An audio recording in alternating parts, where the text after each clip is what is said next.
Happy day everyone. இன்னைக்கு எங்கள் வீட்டு ஸ்டைல் தேங்காய் வறுத்தரைச்ச சிக்கன் குழம்பு எப்படி பண்ணுறதுன்னு பார்க்கலாமா?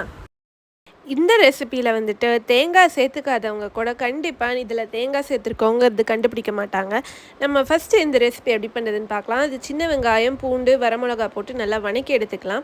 அதுக்கப்புறம் ஒரு கடாயில் அரை மூடி தேங்காவை நல்லா துருவி அதை நல்லா வணக்கி எடுத்துக்கலாம். அப்புறம் ஸ்க்ரீனில் காமிக்கிற இந்த இன்க்ரீடியன்ஸ் எல்லாத்தையும் ஆட் பண்ணி நம்ம வந்து ஒரு மசாலா ரெடி பண்ணிக்கலாம். இதெல்லாம் நல்லா வணக்கி ஆற வச்சு நம்ம அதை வந்து பொடி பண்ணி எடுத்துக்கலாம். நெக்ஸ்ட்டு வந்துட்டு அதே போல் நம்ம வறுத்து அரைச்ச வெங்காயத்தை ஆறின பிறகு நம்ம வந்து அரைச்சி எடுத்துக்கலாம். அப்புறம் கடாயில் வந்துட்டு பிரியாணி இலை, பட்டை, கிராம்பு, ஏலக்காயெல்லாம் போட்டுக்கலாம். அப்புறம் பெரிய வெங்காயம் ஸ்லைஸ் பண்ணி வச்சுருக்கதை ஆட் பண்ணி நல்லா வணக்கிக்கலாம். அதுக்கப்புறம் இஞ்சி பூண்டு பேஸ்ட் ஆட் பண்ணிவிட்டு தக்காளி கொஞ்சமாக ஆட் பண்ணி நம்ம நல்லா வணக்கிக்கலாம். நல்லா ப்ரௌன் கலரில் மாறின பிறகு நம்ம அரைச்சி வச்ச வெங்காயம் விழுதை ஆட் பண்ணி அதையே கலந்துக்கலாம். அதுக்கப்புறம் வந்துட்டு நான் வந்து 3 தக்காளியே தனியாக அரைச்சி அதையே ஆட் பண்ணிக்கிறேன். நல்லா வணங்கட்டும். உப்பை ஆட் பண்ணிக்கலாம். அப்போ தான் தக்காளியோட பச்சை வாசனை எல்லாம் போகும். நம்ம அதுக்கப்புறம் கழுவி வச்சுருக்க சிக்கனை ஆட் பண்ணி நல்லா மிக்ஸ் பண்ணிக்கலாம்.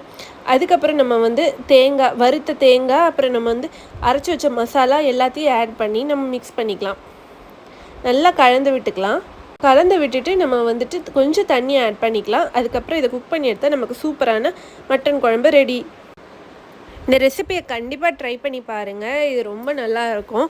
இங்கே வந்து இதை ரைஸ், சப்பாத்தி, தோசை எதுக்கு வேணால் நம்ம வச்சு சாப்பிட்லாம். இந்த வீடியோ உங்களுக்கு பிடிச்சிருந்துச்சுன்னா மறக்காமல் லைக் பண்ணுங்கள், ஷேர் பண்ணுங்கள், கமெண்ட் பண்ணுங்கள்.